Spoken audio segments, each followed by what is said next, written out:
8 scrapers were used as control to determine what edges would look like when the scraper is unused.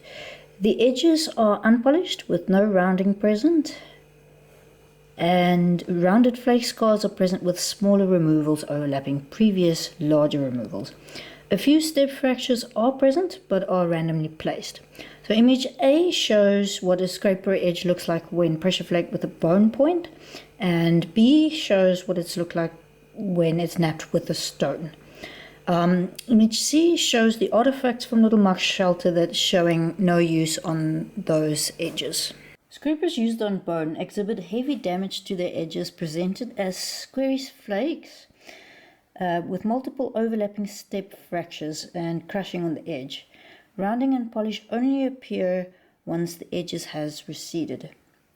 For wood, use wear from scraping wood shows as the occasional large semicircular flake with multiple smaller semicircular flakes overlapping each other, often resulting in a serrated appearance on the edges that's made contact with the material. Image D shows the formation of these scars before they break off, showing how it creates that serrated appearance. Use wear from scraping ochre presents itself as an extensive rounding of the edge, but instead of polish, the surface is very coarse and sometimes has small parallel striations present.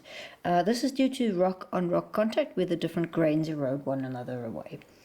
Shell, on the other hand, presents a very extensively polished surface, and it tends to flatten the surface where the contact is made with the shell.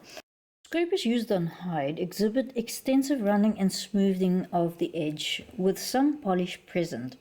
Polish is also visible on the ventral side with a slight flattening. For plant material, macro use wear doesn't really show up and is barely visible to the naked eye and would need a higher resolution to see properly. Scrapers at Little Muck were used working bone, wood, shell, and hide in varying degrees and throughout time. There is a predominant use on hard materials throughout the site's history, with some use on shell and hide in the earlier occupations. Wood and hide were more often scraped prior to contact of foragers with farming communities, but a behavioral change is seen after the contact, where scrapers were used more frequently on bone. It is not certain exactly what the bone pieces were shaped into and why, but preliminary analysis of work bone at the site indicate that bone points and link shafts were made.